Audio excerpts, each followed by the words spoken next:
Hi, everyone. My name is Amy Sharma, and we're going to get started. Uh, I am the Vice President of Science for Georgia. On behalf of Science is Us, Technology Association of Georgia, the Urban League of Greater Atlanta, Partners in Change, Literacy for All, I'd like to thank you all to Panel 3, Technical and Community Colleges. Science for Georgia is a nonprofit that works to build bridges between science and the public, and we take people on a journey from passive science or science learners to active science advocates. One way to do that is to present many sides of an important issue, understand evidence-based solutions, and look for levers or changes that can have big impacts. The technical sector in Georgia accounts for 61% of its jobs. It's currently at a negative 3% unemployment rate, but that is growing, and 6 out of 10 of these jobs do not require a bachelor's degree.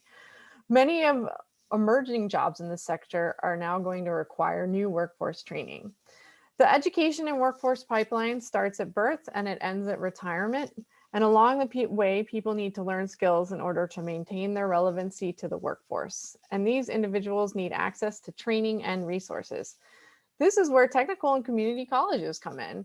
They are a vital part of our education and workforce pipeline, and they currently have a 99% placement rate into jobs and or four-year colleges. 99%.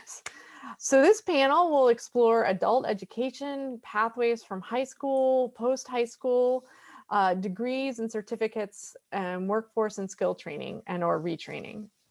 And lastly, we're going to explore how to market these services better to the citizens of Georgia. This is part of a 4-part series to address multiple parts of the education and workforce pipeline. We've already covered literacy and the budget. And in 2 weeks, we're going to be looking at capacity and infrastructure building. So in August, we're going to take all these people that we heard from and convene a roundtable of individuals to discuss what we learned, understand long-term goals, and recommend feasible next steps for the state of Georgia. Science for Georgia and our partners will work to carry these recommendations forward. So to drive this conversation, we specifically asked our panelists to end their talk with, what is the one thing I would do or change or implement if I had all the resources or a magic wand? So before I kick it off, I want to remind you that you can ask questions in the chat box or the Q&A section. Our amazing interns, Emma and Jordan, are standing by and curating them to make sure that we get to as many of them as possible. So I'd like to introduce our first panelist. Our first panelist is Cayanna Good, PhD. She is the Assistant Commissioner of Adult Education for the Technical College System of Georgia. The Office of Adult Education administers federal adult education grants, provides adult education trainings for approximately 50,000 Georgians, and supports local adult literacy community groups. Prior to assuming the Assistant Commissioner position, she served as the Executive Director of Georgia Governor's Office of Student Achievement. She was appointed to that position by former Georgia Governor Nathan Deal. She's also held several senior leadership positions within the Georgia Department of Education and has experience as both a high school and an elementary school teacher. So take it away. Thank you, Amy. It is a pleasure to be here. So the mission of the Technical College System of Georgia is to truly provide technical, academic, and adult education and training focused on building a well-educated and globally competitive workforce to all of Georgia. To that end, next slide, we serve the entire state through 22 colleges with 88 campuses. And we serve them, next slide please, across 5 buckets of student populations. Our tech ed side, technical education, academics, adult education, which is the bucket of students that I work most directly with, economic development, our quick start programs, and workforce development. When you combine all of those buckets, we serve over 317,000 students. And as the Commissioner of Adult Education, next slide, we provide oversight to a number of programs across the state: adult basic education, family literacy, English language classes, and job training. And what's really exciting about the work that we do with adult education, it is all completely free. Next slide. Prior to the pandemic, we had over 453 instructional sites. And the reason why we had so many instructional sites is because adult education not only is housed within all 22 technical colleges, but we're also housed with 4 school systems in the metro area. And we also have community-based organizations that provide free adult education programming. That being said, we serve our students wherever they may be. So that may look like being in a church basement. It may look like being in a community center, and it also looks like classes occurring on college campuses. Of course, all of this is prior to the pandemic. So while we have seen the number of instructional sites decrease, we've seen the number of students who we've been able to serve online increase. In FY20, we had 6,271 high school equivalency graduates. So those are folks who attained their GED. That number is much lower than what we typically have, and that's largely because at the beginning of the pandemic, every single test center closed. We have been able to serve our students who are really passionate about finishing up their high school equivalency, and we've been able to provide testing options, not only in testing centers, socially distanced, but also through an online proctoring service that GED has been able to provide. That being said, prior to the pandemic, we had well over 40,000 students who are enrolled. Next slide. But the pandemic has impacted our enrollment numbers. As you can see from this slide, we have a little under 30,000 students who are totally enrolled, but that means that we are not anywhere close to where we need to be. There are over 1 million Georgians who lack a high school equivalency, and again, my courses are completely free of charge. So I want to make sure that we are selling what we have to offer, and we are sharing that message broadly with all stakeholders. That NRS enrollment number that you see, those are students who we've been able to retain for at least 12 hours, a huge drop off. We know that for our most vulnerable students, the pandemic has been incredibly difficult with them working and struggling with childcare. At the beginning of 2020, we launched additional pathways to earn a high school equivalency.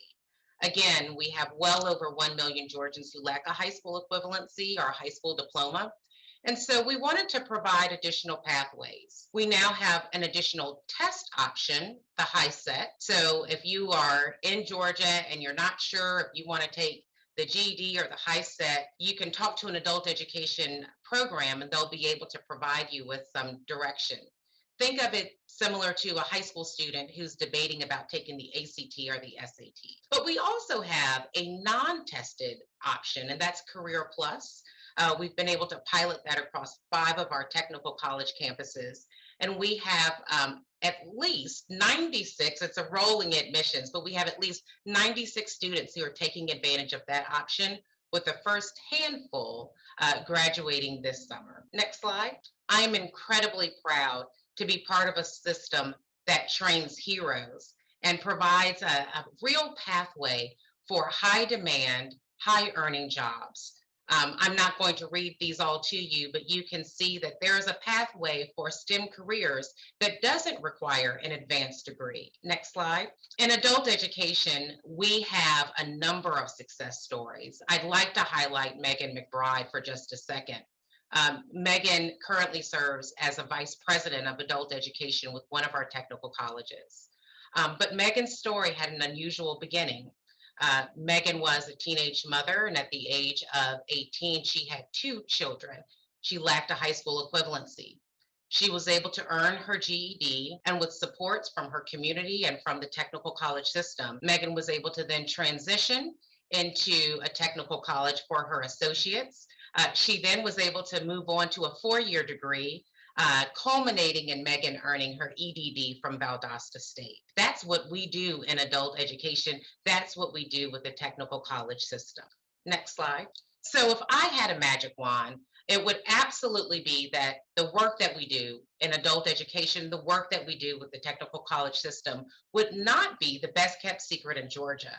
We offer affordable options for adults across the gamut to earn and learn and do amazing things with their lives and for their families.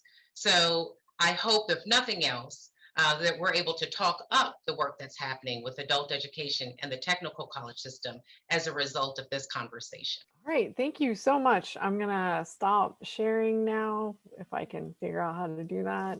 We were all just joking before the session that none of us know how to use Zoom, even though it's been a year and a half. Thank you so much for that information, Dr. Good. I absolutely loved how you talked about training heroes and that people in your system do end up doing amazing, wonderful things, and that it's completely free to re-up your adult education. This is such exciting news. And so I hope we can continue to talk this up and to make sure that this is not the best kept secret in Georgia, because it shouldn't be. And that's actually part of the purpose of this panel. So that's great. So we're gonna move on to our next speaker. Before we do, we still want to remind everyone the Q&A and the chat, please put in questions so we can have a lively discussion here. But our next speaker is Philip Gibson, PhD. He is the principal at Philip G. Gibson Consulting. He just retired from the technical college system on March 1st after a 32-year career there. During his career, he served as the director of the Georgia Bioscience Training Center for Quick Start and the Bioscience Training Director for Gwinnett Technical College. He's also had an NSF grant where he is working on credentialing ideas to get people from high school straight into the technical college system. So we're really excited to have Philip here with his wealth of experience, and take it away, Philip. Thank you. Thank you very much. And thank you, Dr. Good, for such a great description of the technical college system. Really well done. And I did spend my career there, and I'm proud to be part of that organization, or was part of that organization. So thanks, Dr. Good. Great job. So my presentation is a little bit about what I think about the educational pathway that people might take. And what struck me initially was that you want to, I think, what people should do and what we should recommend people to do is to begin with the end in mind. I know that when I started school, I had absolutely no idea where I was going, and I tried a few things, and I understand that that's part of the purpose of school. But I think today it would behoove us to help people make choices based on where it is they want to go, and to begin with that in mind, and to hold the pathway that they choose accountable for that. So I'm going to try to describe some of my ideas along those lines.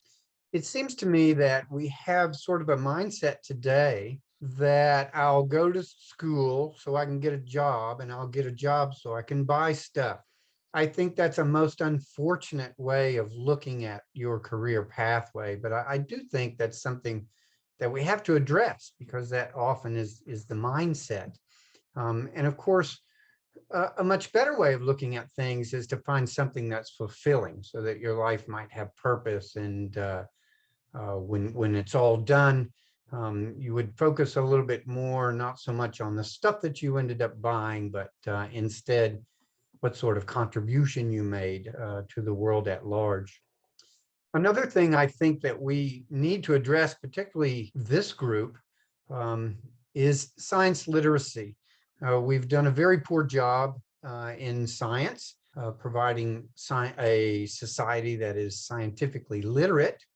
I think part of the problem that we have is a general intellectual laziness that seems to sort of pervade our culture in general. I like to use the example of evolution when I mention science literacy. What we did in science, and certainly this has presented some problems today, we did a very poor job of communicating evolution. I think a lot of people in science felt like the discussion was not worth having, that people who just didn't understand were ignorant, and they weren't really worth talking to about it. And because of that, we ended up having a tremendous amount of confusion in the world about what evolution is, and what it means in the context of what you do every day. So I think that's a failure on the part of science, the science industry. Today, we have a lot of folks who have dedicated their careers to science communication, and they are doing a great job, but it still requires that everyone have a look at what they have to say. So it is available now, this scientific literacy, but it does require that you put some effort into it. So coming back a little bit to where you're going, I wanted to talk about credentials in general, because I find that this is a little bit of a challenge when you're out looking for a job. We have educational credentials, and we're focusing today on the associate's degree, but certainly the bachelor degree has for a long, long time been the benchmark for whether or not you have accomplished yourself in educational credentialing.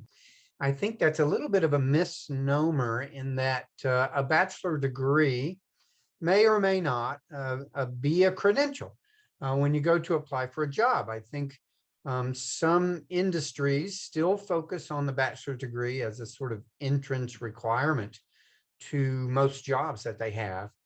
But very often those industry professionals find that the bachelor's degree has not prepared individuals to work in that industry, not at all.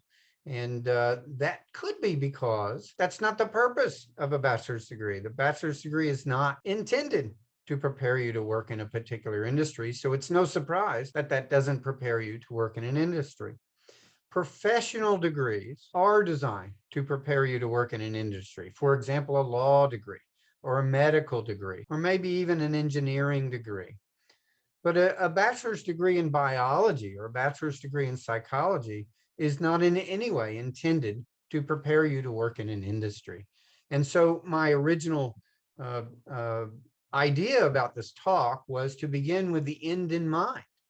And so if you have a particular career or job in mind, then the bachelor's degree is probably not the best way to get there. In fact, I would recommend that people look into where it is they want to go and find out the best path to get there. The associate's degree, and particularly in Georgia, since we're in Georgia, I'll focus on the associate's degree in Georgia.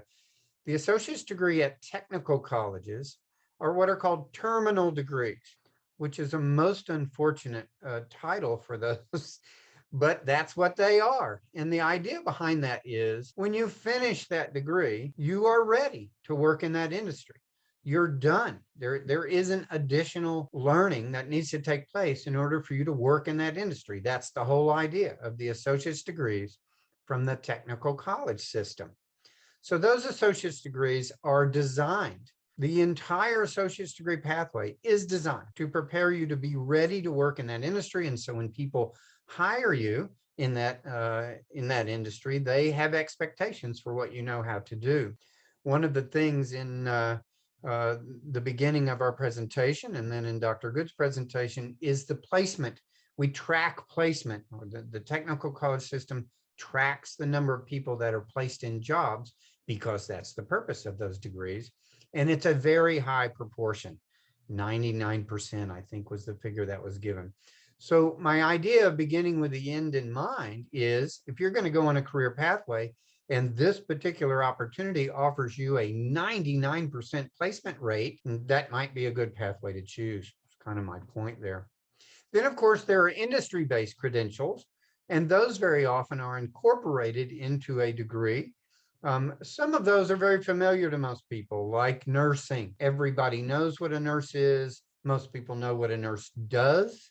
Most people know what RN means. They're familiar with that credential.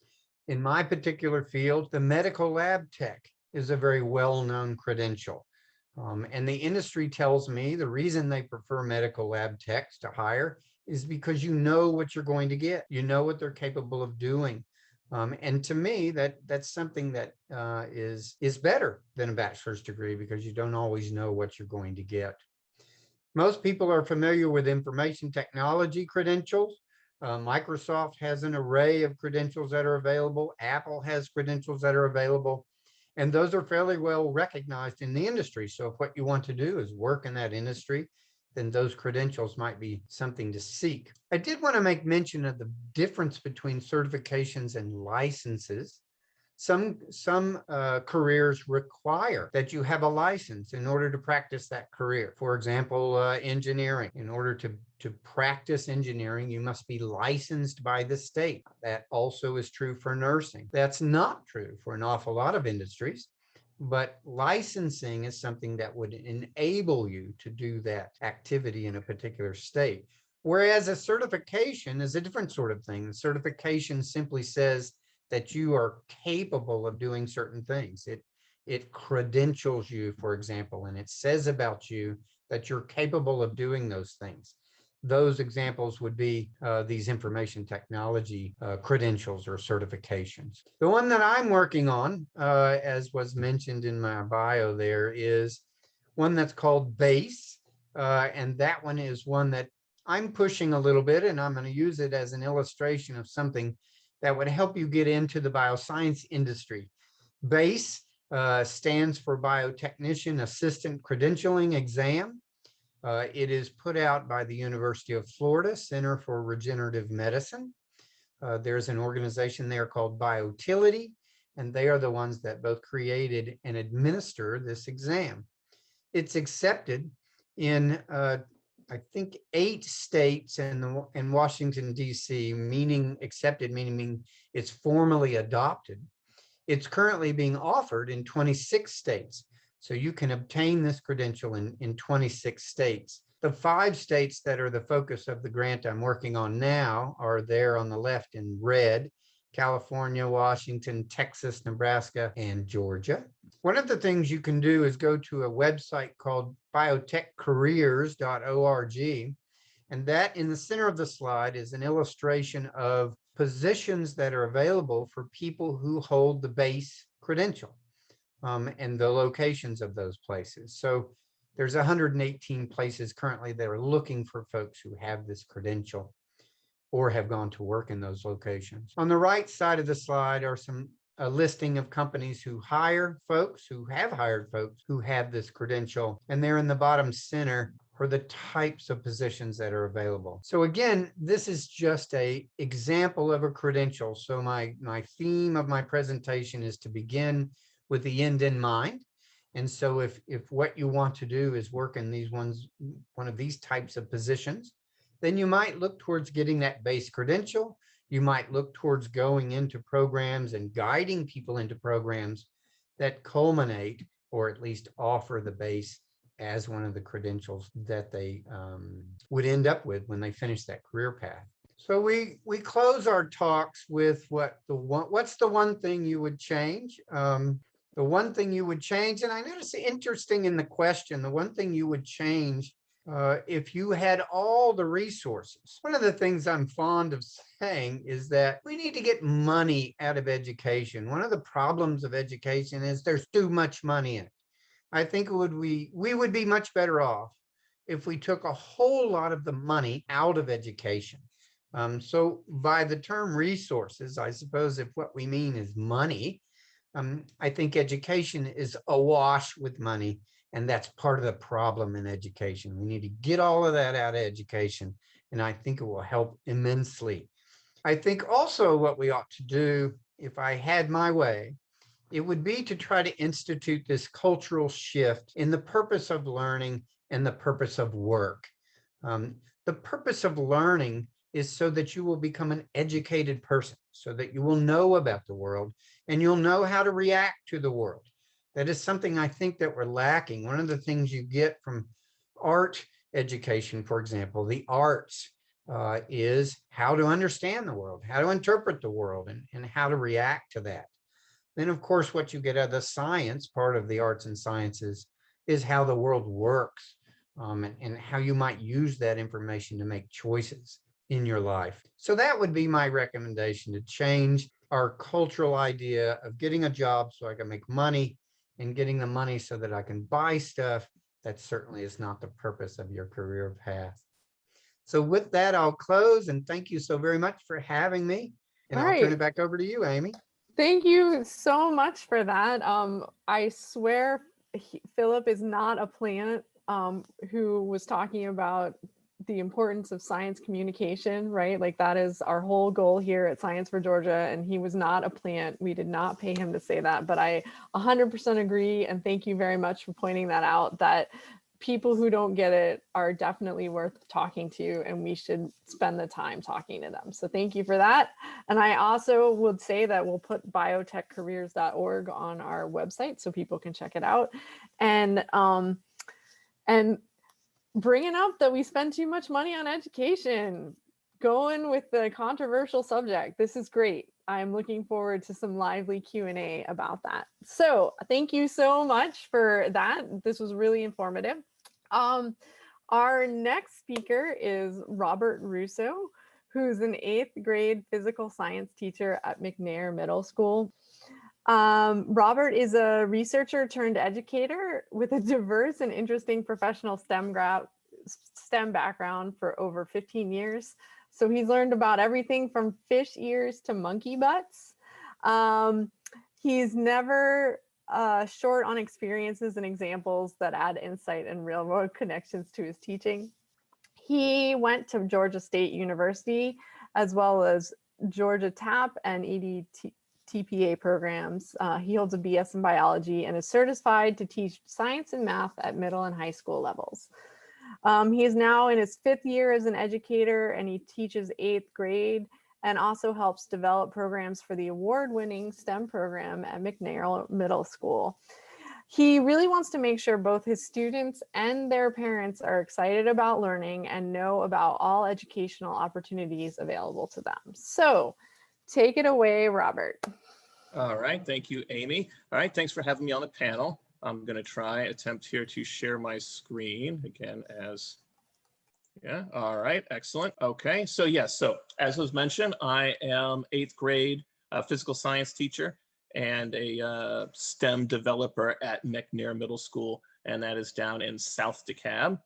We have a brand new building, very 21st century. You can see we have doors opening up into our courtyard in the science rooms, and we have glass front.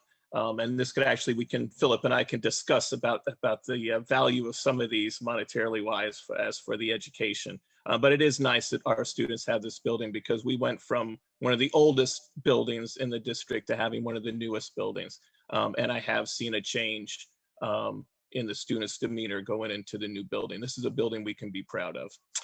So I was trying to figure out how I tied in here, and I guess I tie into the pipeline in giving institutions like Gwinnett Tech and others quality students that will be successful.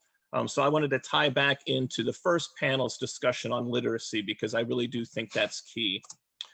So here is the MAP reading data. So MAP testing is supposed to give an idea of how the kids are going to score on their milestone, either their end of grade assessment or their end of course for my advanced physical science kids. And as you can see, not only is reading a challenge for my students, but specifically here, if you look at where I zoomed in, it is informational text at both the regular 8th grade level and at the advanced physical science level that is giving the children the most difficulty.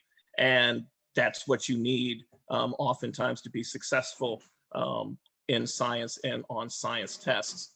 And that shows up here when you look at our overall milestone proficiency scores. You can see that in the past 2 years that the data was available here, since we didn't test last year, that science traditionally here has the highest number of beginning learners. And my experience tracks that almost directly to literacy. And here's an example. This is a retired test question that would be representative of something that the kids would see on the milestone. So now if you're a struggling reader, like many of my students, you're going to come across this and you are immediately going to be intimidated and shut down. And I know that, this is just talking about doing an experiment, having a pendulum swing into a block, and a transfer of energy experiment. If I were to verbally do a question and answer session with my students, I have absolutely no doubt that the majority of them understand these relationships and can describe this phenomenon. But when it's presented to them in this manner, they lock up oftentimes, and they lack the skills and the strategies needed to go through this process. And that stems from two main things, and it's going to be the scope of the work moving forward. at my school in the next years. So how do we address this problem? Well, one thing we're going to do is we are going to start to implement more science reading. We're going to develop in school or in-house develop tiered reading passages. I've found that social studies, history, ELA tend to have more content online to support, I guess, content related reading. So I'm going to try to develop more in-house and try to seek more out and give that to the teachers so that there's more informational text. Show the kids how to read a scientific paper so they're not intimidated by scientific papers. Start at the abstract, look through figures to take away some of the nervousness about approaching technical things. Test taking strategies. Back in that previous question, if we look here, there's a key word down here, throwing, all right? You wouldn't throw a pendulum, so you could immediately eliminate those choices. So if the kids are armed with the right strategies, questions like these won't be as intimidating. There's also going to be an increased focus on claims, evidence, reasoning. You know, back to Philip's point on scientific literacy, extraordinary claims require extraordinary evidence. And I want my kids to think of science more of a thought process and not an accumulation of scientific facts. We're also going to be highlighting scientific writing, again, how to make a claim and back your claim with evidence and sound reasoning, as is, you know, necessary in science. And like I tell my kids, any claim you're making, I mean, if you're making a claim, mom and dad need to raise your allowance, well, you need to have some evidence and some sound reasoning to back that up. And then I was going to encourage reading through short stories and other more approachable reading opportunities for the kids.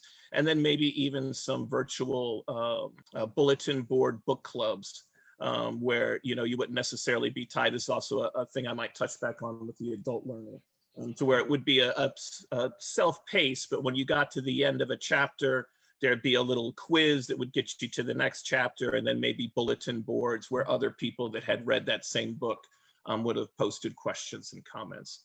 The other problem we have with this particular example is my kids have never set up a pendulum and hit a wooden block. You know, I'm sort of embarrassed to say. It's really hard for science teachers to do the hands-on things with everything else they have on their plates. It requires a tremendous amount of setup, pre-planning, running through and making sure everything works, getting everybody in the right mindset. So, you know, I am one of the ones, given my research background in my science team, I'm one of the ones that I kind of hide behind the hands-on things because that's where I'm comfortable. But a lot of the other science teachers, they need a little more support. So that is what we are going to be doing with our new lab course section. I'm going to model this off of the college, right? When I went to Georgia State and I was taking a biology class, I didn't come into biology class and my professor rearranged all the tables and now it's biology lab. No, I went to a specific lab. I did lab work and it was its own standalone thing. So we're going to try to pilot that at my school this year, to have dedicated lab spaces because we're fortunate enough to have the room. We'll have off-the-shelf labs, really streamline it so that the teachers can come in and have things ready for them with pre-made handouts. We'll have video libraries available for the kids who can't make it into school or sometimes might be lacking the techniques required at the time to participate in some hands-on labs. They'll have video and it will be taught as possibly an independent connections course, sort of like an elective, a lab skills, so that when the kids see some of this stuff, right, they'll know it when they see pictures of this on an exam. And when they also see some fool on TikTok claiming he made a chimeric animal using glassware like this, they may know that needs to be investigated further.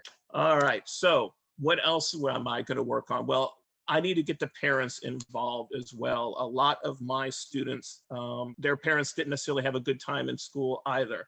And oftentimes phone calls are and interactions with the school can have a negative tone. So we have a beautiful building, a lot of resources to be had. So I want to have school science nights. You know, maybe we have a good partnership in DeKalb with Fernbank Museum. So get some science nights. I have a telescope I'd like to bring down to have an astronomy night.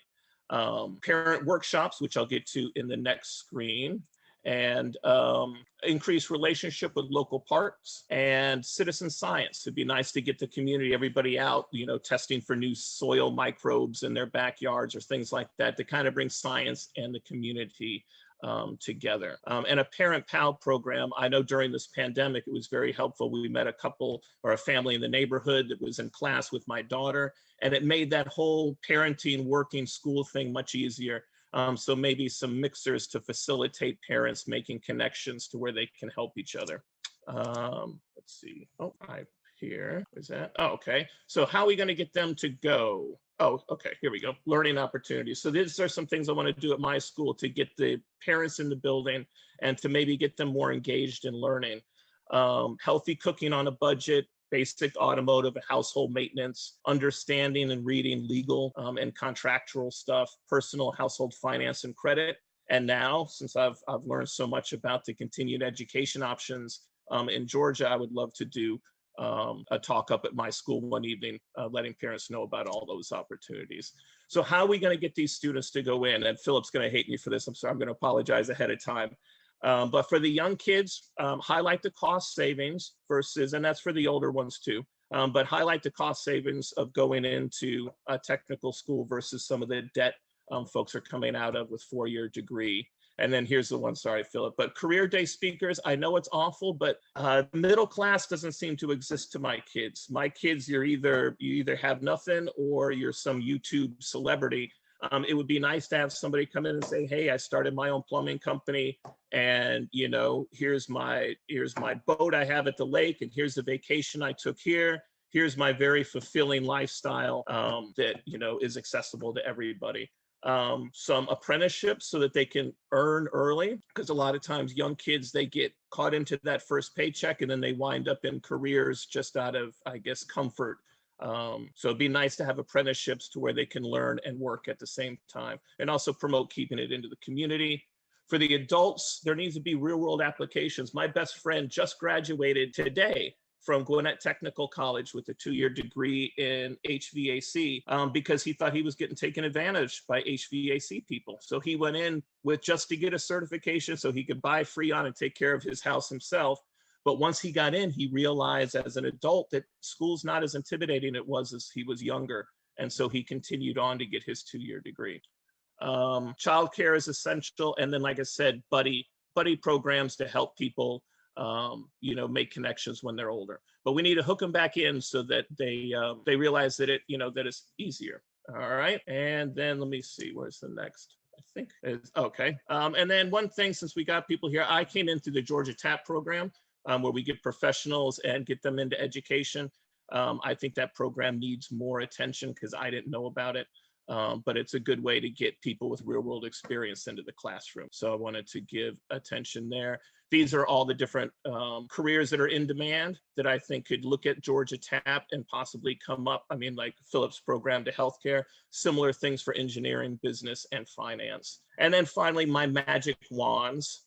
My first one is no cost educational pre-K for all children.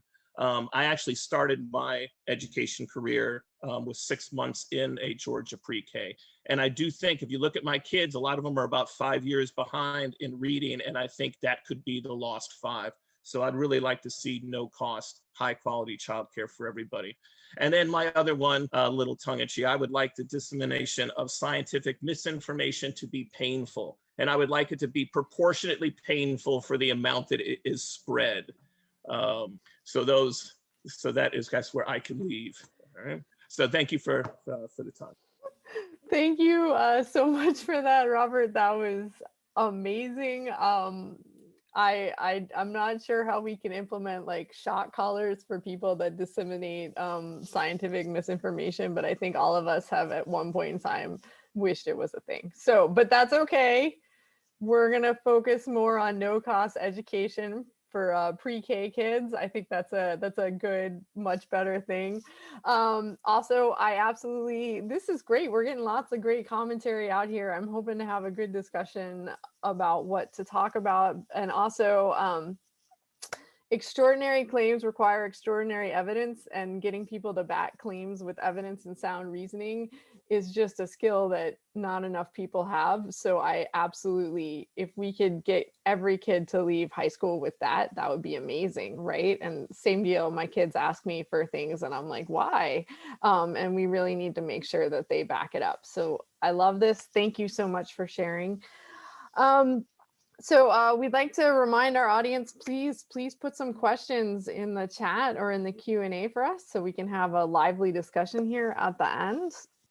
And so this leads to our last speaker, Andrew Chang. So in our many discussions leading up to this series, and also as you've seen from a lot of the speakers today, there's a lot of Georgians who don't know about all of the resources that are available to them, how to utilize them, and many of them associate them kind of with a less than stigma. And all of these are bad, and this should not be the way it is here. So we're going to take it on a slightly different turn for our last panelist. Andrew Chang is the Vice President of Marketing at Summit Health. Prior to this, he was in marketing and physician outreach at Piedmont Healthcare and also other leadership positions at Stan Johnson Company, UPS, Southwest Airlines, and AirTran Airways. He's also very involved in the Atlanta community. He serves as the board chair for the Children's Museum of Atlanta, and he's on the board for WABE, Public Broadcasting, and the Atlanta Convention and Visitors Bureau. Watch out, Andy will be pinging you to be on the Science for Georgia board any day now, given all of these things. Way to hide from the camera. But the real reason we've asked him here is, he's in marketing, and a lot of these are marketing questions. And so let's just ask the marketers how we should be selling this to people, and then let's let the educators educate. So we're really excited to have you here today, Andrew, and so please take it away with some comments. Yeah, happy to be here, and thanks for including me in such esteemed company, and hopefully I can make everyone here proud, especially Science for Georgia. But really quick, I am personally a product of different types of education.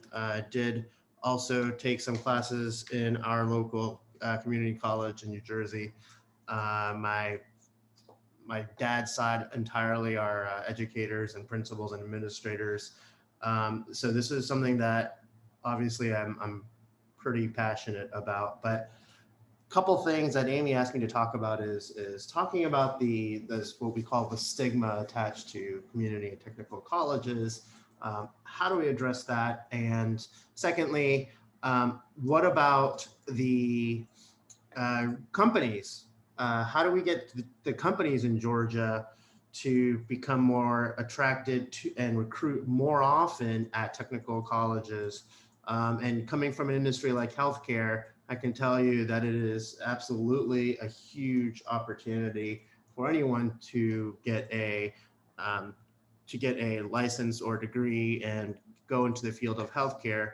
But first, let me talk about the marketing aspect. So an example that recently came to mind when thinking about how to approach the problem for community technical colleges is the car brand of Kia. So you probably all are familiar with Kia. This is their Kia Optima, and they were known as maybe not the best brand back in the early 2000s. More of a value-oriented car, didn't have the best quality, didn't have the best ratings or scores, but they made a pretty bold move to move more modern and upstream to the point where now you have cars like the Kia Telluride, which is absolutely turning heads. And honestly, it scored a 10 out of 10 on a Car and Driver. It's one of the hottest selling cars right now in the world. And also, the market share of Kia has increased dramatically in the last 2 years in a period where with COVID, car sales have been going up, but Kia has been taking more than its fair share of the market. And they did this through a few different ways, but one is through changing the quality of the product, of course, with the design changes that they made, but also the quality of the product itself. It became a lot more reliable. They added a lot more features and a lot more value, but they also really made sure that their customers were really happy with the cars that they were purchasing. Because that is the biggest, from a marketing standpoint, that is the biggest marketing tool you can have. How do you change perception of anything? It's the customers that use the product and use or the service.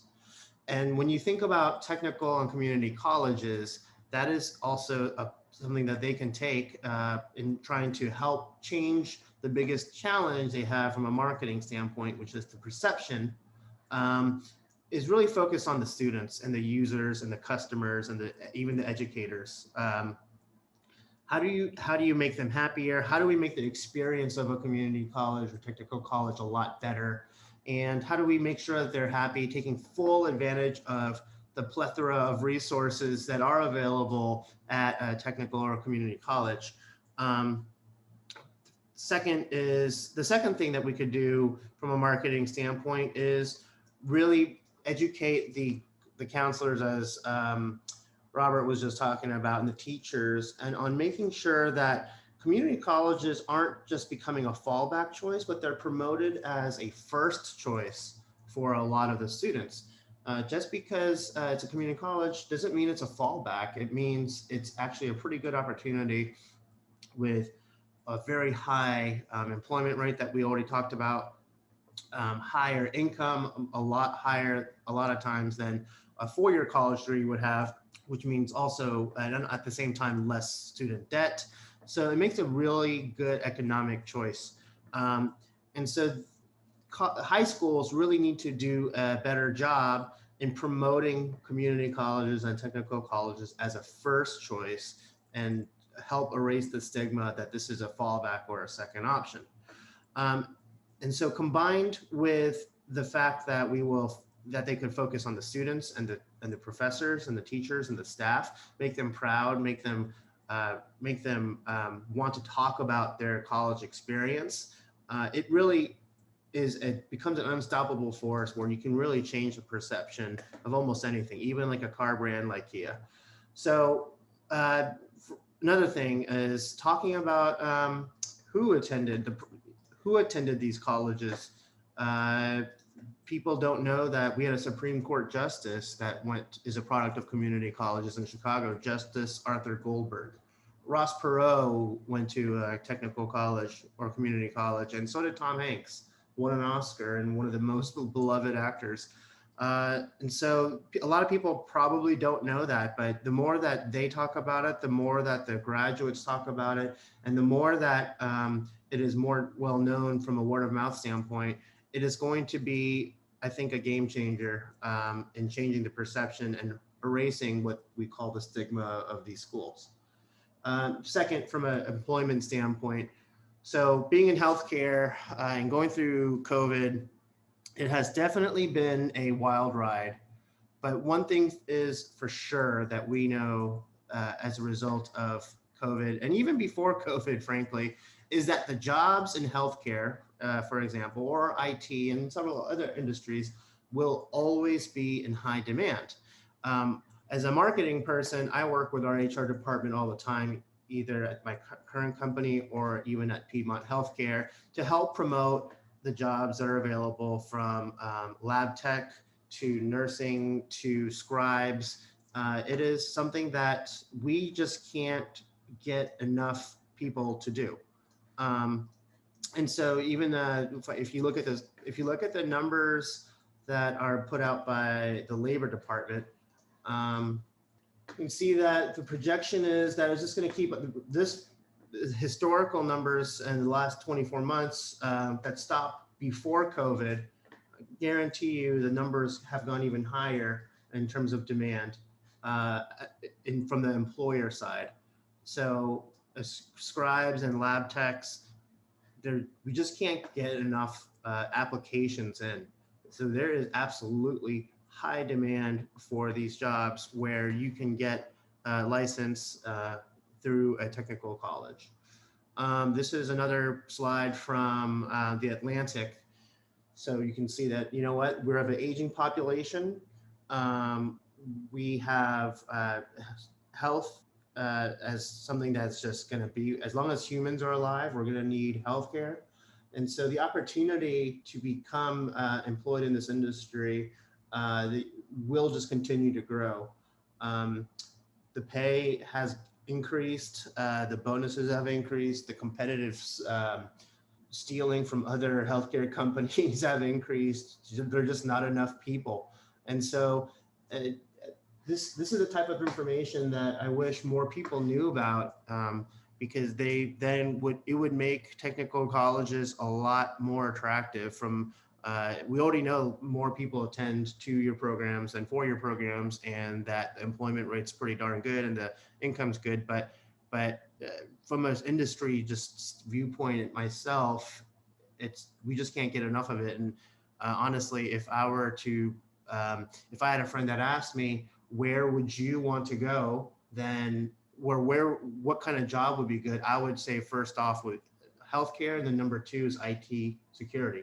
So it is a very viable option that not enough people know about, that these programs even exist in technical colleges, that absolutely should be promoted a lot more, not just to the general public, but to recruiters, to HR departments around the country, and frankly, to guidance counselors, like I said earlier. So enough blabbing by me, but just wanted to share a few thoughts on how we can improve there. So I'm happy to answer any questions or debate anything, but thanks, Amy. All right. Thank you so much, Andy. That was great. I love the marketing case study there on Kia. And I think it would be really awesome if everyone got as jazzed up about their technical college as the rest of us do about, like, wearing our sweatshirts for our 4-year universities and getting all into the football teams and all of those things. So I think that's a really great point. So thank you for that. So now is the time that we're going to ask questions to the panel. So I'm going to ask everyone to, come back.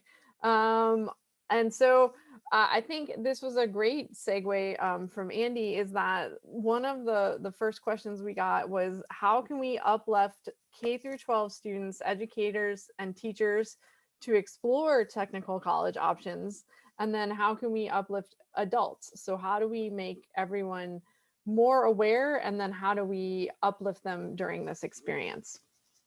Well, first I'm gonna pick on Robert first to answer this question, and then I'll let everybody else join in. Well, as I mentioned with that friend of mine, I think having some immediate relevancy.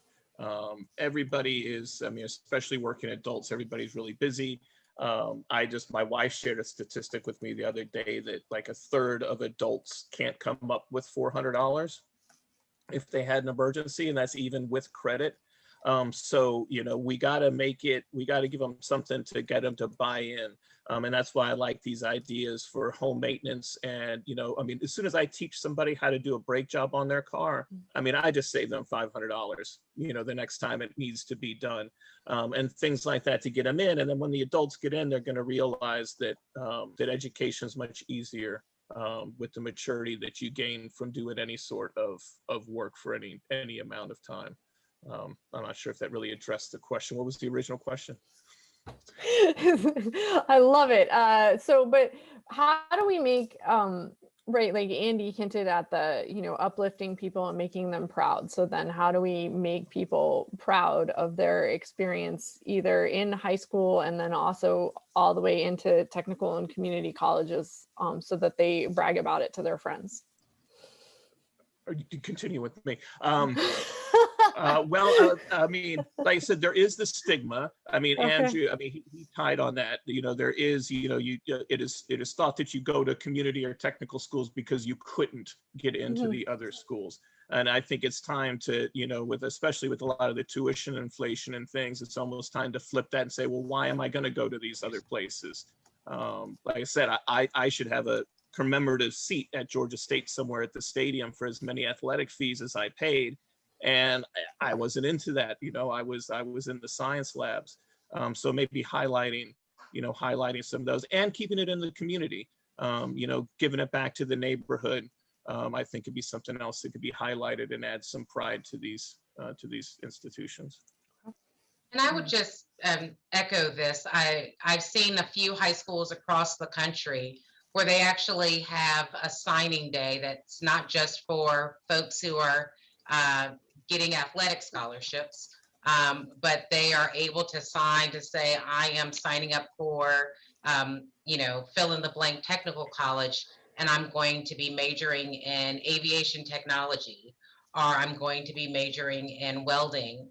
All of those are valuable, and I think that helps remove some of that stigma. That is a great idea.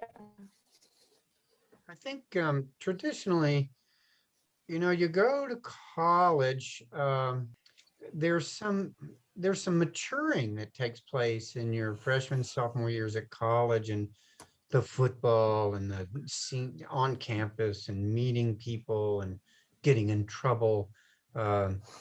That's all part of, I think, the 4-year experience, and the 2-year colleges don't really offer that. And I think that's part of what parents are wanting their children to go through. We used to say at Gwinnett Tech, what we need is for students to graduate high school, spend a couple of years drinking a lot and getting in trouble. And then if they would come to our school, they're ready. And so I think we have to be a little bit honest in, what is it you're trying to accomplish in that first 2 years after high school? Maybe there's crazy ideas like mandatory military experience or public service or something like that, because there does seem to be this sort of maturing that needs to take place. And I found at the technical college, those people who have somehow gotten through those 2 years after high school, they were the best students because they had figured out, okay, now I'm ready. I've chosen a mate, I've done all that, and I'm ready to go to school. So how do we address that? Maybe that's a tough one. It's a tough one. I don't know. Throwing out some ideas there.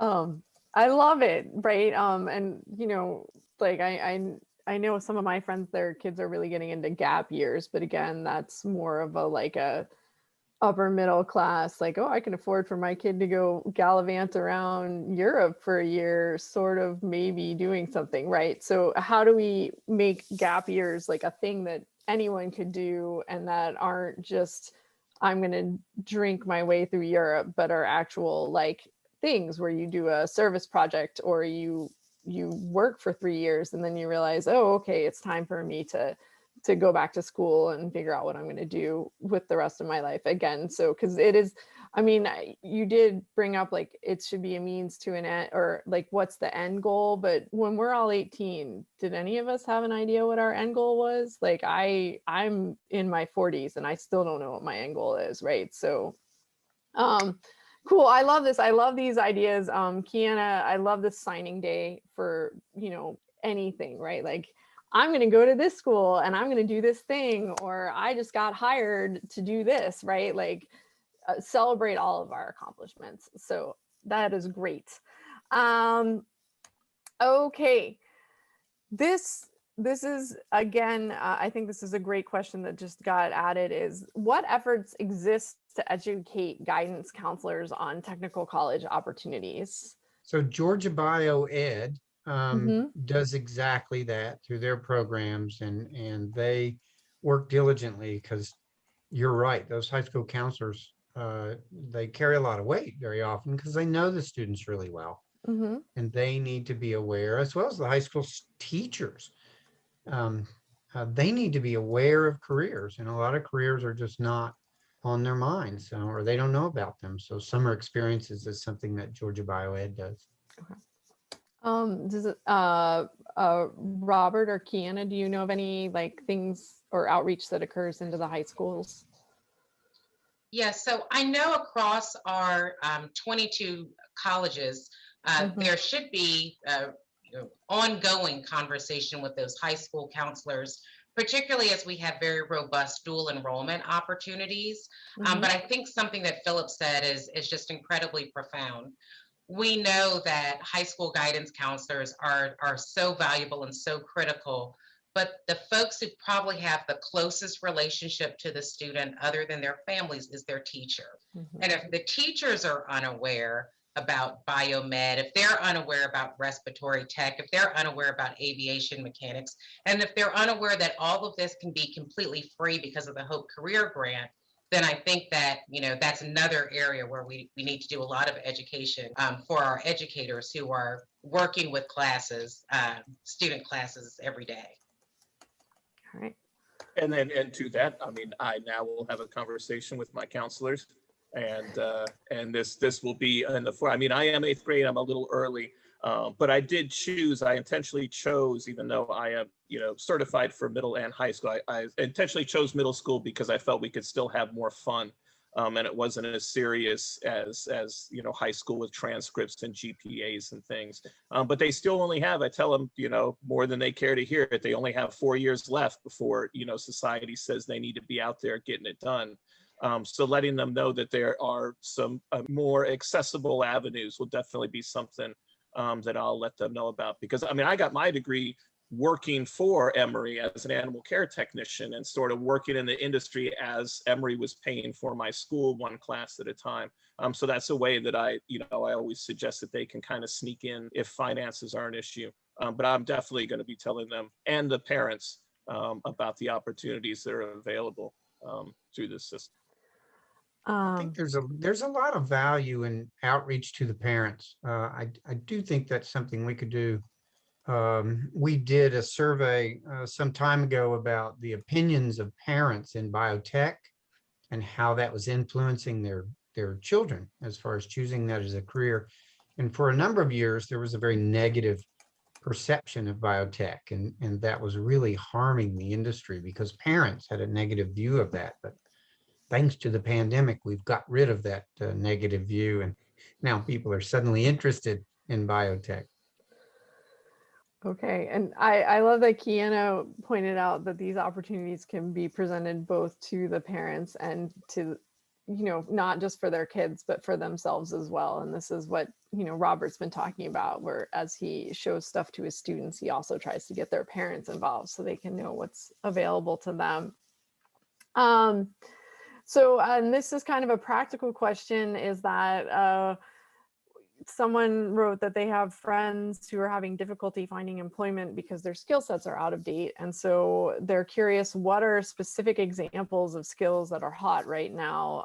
I think we touched on this a little, but, what are the things that people are really looking for right now? Actually, one of the slides that I zip past had, I think, the Atlanta hot 50 jobs, I think, from the Department of Education. So there's a lot of, healthcare, biotech's big, finance and IT, the film industries, a new burgeoning field that's developing here that people could get into that's going to require maybe we can get some scientifically valid programming if we have some Atlanta leverage. But yeah, no, I lost my train of thought with that one. I'll tell you the thing, I'm really glad you mentioned that, because one of the things that technical colleges do really well is they focus on those high demand careers, and they'll guide you into those programs. That's exactly what they do. And if we can get past the putting your tail between your legs to go over to the technical college, if we can just get past that, they really, and also they do all this outreach to the high schools and to the high school teachers. I mean, they've been doing that for years and years and years. We have to continue to promote those 2-year schools. I think one of the things that's really helping is people are looking on the return on investment. The ROI for a 4-year degree versus a 2-year degree is a no-brainer. Okay. I like this. I mean, Georgia does give these grants to the film industry. So maybe part of it is that we ask them to promote all the cool jobs that you can get in the film industry. And I would just also echo, Georgia does provide through the Hope Career Grant free tuition. And those are in areas that are high demand. So if anyone is worried about their ability to finance their education or to become employable as a result, all they have to do is look at that list, and that can be found on Georgia Futures. If you just Google Georgia Futures or Google Hope Career Grant. All right, and we'll get that on our website as well. So then I guess, oh, did you have something? Sorry to Carl? keep interrupting. Dr. Good, help correct me if I'm wrong, but I think there's additional funding for people beyond just your college expense. There is funding for basic things. There's help with childcare. There's help with all kinds of stuff, funding available from the technical colleges. Absolutely. And of course, WIOA, the Workforce Innovation and Opportunity Act, also provides funding through the local workforce boards. So if someone is displaced, if someone is curious about additional supports, I would strongly encourage them to get connected with their local community workforce board that can also provide some additional supports. Yes, that's what I wanted to mention, because having your tuition paid's great and all that's great, but sometimes you need gas in the car. And you can get some help with that. Things like that, I should say. Well, that's an interesting segue into resources, because we are, so there's Georgia and all the other states are getting tons of COVID money and infrastructure money, and all of these things are kind of coming into the state. And so are there like infrastructure changes that you would like to see happen that would then make this more accessible to a broader population? I mean, as a teacher, what I need when I see the money coming in, I don't need more iPad carts. I need more colleagues. I mean, that would be something I just need more. I mean, to make the math easy, I have 120 kids on my roster every year. So for every minute per child, that's 2 hours. So if I want to spend just 5 minutes going through one of those claim, evidence, reasoning, writing proposals that I'm talking about and give a child some legitimate feedback, that's a 10-hour day at 5 minutes a kid. So we really need to just get more. We need more teachers if we're going to build, to build a pipeline. We need more troops. Cayanna? Sure. So, we're talking about the local workforce board, and we're talking about how to pay for an education beyond K-12. And for each step, there's a lot of paperwork. I'm a big believer in no wrong door. So I would love, if I am filling out a job application and I'm doing it online and I say I lack a high school equivalency, that automatically pings something. And then just like on Facebook or any social media, I start to see ads about the free available options for me. If I'm in a adult education program and I'm struggling with childcare, it would be great if I could automatically see those ads that let me know about CAPS and that it's available. And there's some kind of portability for my information. So I'm not always having to go through the same paperwork, providing the same documentation to access these supports and even be aware of them. A little bit Big Brother, but I think social media has proven that we can do it. I'm gonna put Andy on the spot for this one, because I Google shoes and then I see ads for shoes for the next like 3 years. So what sort of tips can we bestow on the educational community so they can also be creepy ad buyers? Well, so there's a lot that we can do, but the first thing is it's really tough to target anyone under the age of 18. So when we're talking about advertising, we generally target anyone over 18 on these types of things. Second is, I actually did some research on agencies and how to promote technical and community schools. And unfortunately, because the budgets tend to not be so high on the marketing aspect, the agency work isn't necessarily the best. And so it's not just about social media, but it's about what companies are now using from a data standpoint to help target from a contextual relevant ads, like Amy, you were saying, which we think is creepy because we swear that our phone's listening to us, but it's actually a lot worse than that. But every time you search for something, Google knows you are now in that market, and combined with all the other data points they have been collecting about you, you are now put into an anonymous audience that you are now available for marketers like myself to purchase lists from, which we do all the time. So but the problem is it costs money. Not just to create the ad and buy the ad, but it costs money to purchase the data, to have someone, maybe that's a great opportunity that we should promote more is using data and marketing for technical colleges. But it's really hard to find that kind of skill these days because in the marketing world, they're also in super high demand. And a lot of times college or younger professionals come to me and ask, what should I do if I want to be in marketing? I say, start with the data aspect and take programs, take classes online or in person, wherever you can on data. So, and then, hopefully, like I said earlier, the students love this program itself and they are able to contribute to promoting their colleges. And again, just help change the perception and the stigma attached to that this is just a fallback plan. It's really not. I would much rather get a license or a much shorter program for professional development than having to go to a 4-year program, for goodness sakes, just to, just for one topic. It doesn't make any sense. The ROI, like someone else says, it's a no-brainer now. So sorry, I rambled a little bit, but yeah, there's just a ton of opportunity for sure.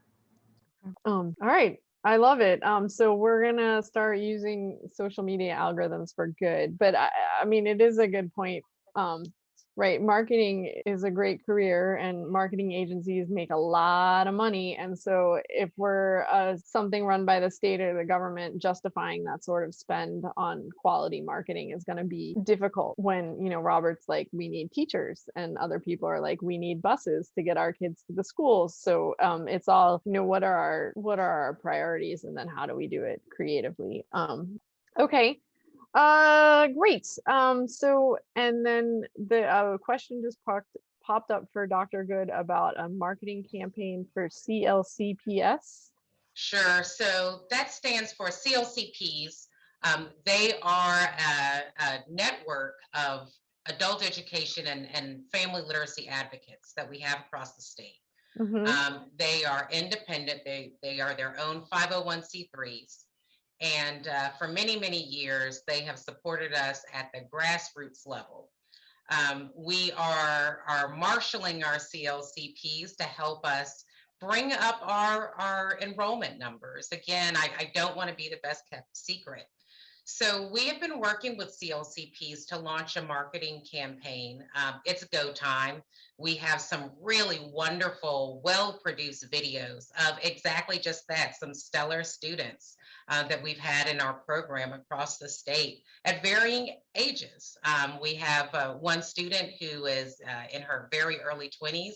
We have another student who decided to go back and finish their high school equivalency well into their 50s.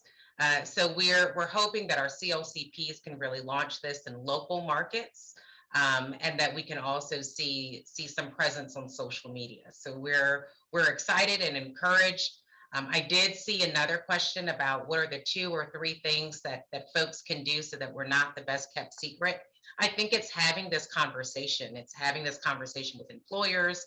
It's having this conversation with parents as they enroll their children into school. Do you lack a high school equivalency? Are you struggling with English? Do you know that this is available? It's free and it's flexible. I don't think we're ever going to solve it with just one tool. I think we have to utilize our entire toolkit. We have to utilize every stakeholder to have this conversation and to elevate the fact that we have this program that can serve thousands upon thousands of Georgians who are the most vulnerable. I think the original theory was that there would be a technical school within 30-minute drive of everyone in the state. I think that was the original theory. And I believe that's true. It's absolutely true. And now with a lot of satellite campuses, I suspect it might be even less than that. And that's really astounding if you think about it. 30-minute drive for everyone in this whole state. That's pretty impressive. Right. Okay. No, I think that's great. And I'm hoping that also people can take advantage of these online now because we were all suddenly thrust into online schooling in the last year and a half. We'll do one more question, unless something else awesome pops up in the chat group. And so I think this is a great one to end with, which is how has the goal of technical colleges changed in the last decade? I'm looking at you, Philip or Cayanna. Oh dear. I was kind of hoping Cayanna would take that one, but it certainly has changed in that the industry in fact, that's one of the great things about the technical college system is it's very nimble. And it can change quickly in response to industry change. And so the overall goal of meeting the needs of industry has not changed, but the objectives that fall within that has changed significantly. No, I would echo that. I think that the technical college system is always evolving, but it's the right evolution. As the needs of employers, our state, we are in a globally competitive market. That's the point of the work that we do. We train the workforce. All right. You had asked a question about infrastructure earlier. Well, one of the things that we came across when we were trying to do some work throughout the rural part of the state is broadband accessibility is a major problem. I was astounded to learn how many people don't have ready access to the internet. We got to figure out how to fix that. Okay. Yeah, I think that was really driven home in the last year too, because everyone was like, oh, well, everybody can just get online. And then, there's these pictures of kids at fast food restaurants using their hotspots and things like that. So I think you're 100% right that broadband is no longer just a fun thing that some of us have. It's an absolute necessity for people to be a part of society. So that's great. Okay, so I'm gonna let everyone give one final piece of advice or word of wisdom. I'm putting you all on the spot to say something very, prophetic and inspirational. So, and I'm gonna start with Andy. Dang it. That's fine. I actually have a few things, but I'll just keep it to one. I really hope that the technical and community colleges learn how to work better together as one. The four-year colleges aren't doing themselves any favors right now with the myriad of issues that they're facing, that including the cost, especially the cost of education. But I think if there's a way to pool resources and work together to really just start hammering home the message to guidance counselors, to teachers, to parents, to students about just the black and white differences in what they think community colleges could be versus what the benefits actually are. I think it could be a huge game changer. So, and also thank you to Science for Georgia for introducing me to this amazing group of people. I feel pretty stupid right now, so thank you. All right. Thanks for that. We're super glad you were here, Andrew. So thank you for coming.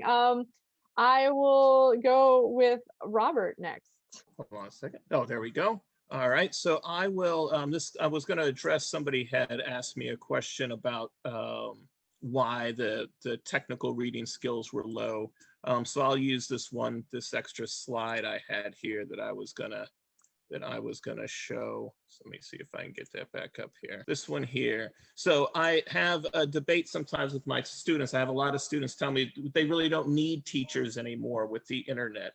And this is particularly, I think, happens with science because everybody sort of likes science. Science is fun. So we have a lot of this bogus kind of science entertainment that really traps people in. So I had my students do a graphic organizer on Newton's 3 laws, and they were supposed to write the laws and then also make an illustration. So 75% of my students drew this picture, okay? But they could not tell me what that picture meant. And so I think that's the key to the technical reading and science in general is we live in this information age. And I think a lot of times students and adults are getting information confused with knowledge. And so this is where the technical reading comes in. You can get the YouTube videos and you can get all the things that's really entertaining and it gives you all this information, but it takes some work to turn information into knowledge. And I think that that's where the gap can be. And I think that is where the technical schools can really come into their own, is helping people turn this mountain of information that we're all confronted with every day into some useful knowledge. All right. That's awesome. Thank you for that, Robert. Yeah, we definitely need to, everything's out there, but we need to learn how to learn and turn that into knowledge. So that's exactly right. Philip. So I would say in conclusion, what we need is to love one another a lot more and show that we truly care about one another and one another's future and everyone else's children. I just feel very strongly that at least when I was at the technical college, when I'm there working, there's just this camaraderie and passion about what you're doing that you just is very refreshing, and you don't find that very often. So I'd like to see a lot more of loving and caring about one another. Okay. Thank you. That's actually great. And last but not least, Cayanna. Sure. So actually, I am an optimist, and I know that certainly whether it's the pandemic, whether it's societal ills, whether it's so many various issues, it can seem overwhelming. But I firmly believe that the answers do exist, but they only exist if we're talking to one another. And so I'm actually very optimistic that we're having this conversation, not just amongst the panelists, but the audience as well. I think if we're having the conversation about community level issues with employers, with policymakers, with decision makers, with influencers, that's how we actually get to solve the issues. If we're only having the conversation in silos, right, then it never happens. So I just have to say I'm very optimistic, and I hope that this conversation is continued not only at the roundtable, but over the course of the next, many, many months. All right. Thank you. All right. So I want to thank all of our panelists for their amazing insight and opinions and information that they provided to us. We're definitely going to carry this forward, right? We're going to go into the roundtable and look at suggestions and really think about this. And we're gonna think about Kias some more, because that was a pretty good explanation of, if you make everyone love what they're doing and care and have a community and feel good about what they're doing, then they're going to share it with their friends. And grassroots and groundswell are always the best way to create a movement. So I think that's going to be great. I'd like to thank everyone in the audience for attending. I want to remind everyone that we have another panel 2 weeks from now. So same bat time, same bat channel. We'll see you in 2 weeks. And then what we learned from the roundtable will be put out in a summary report. So thank you everyone for your time, and I hope to see everyone in 2 weeks. Bye.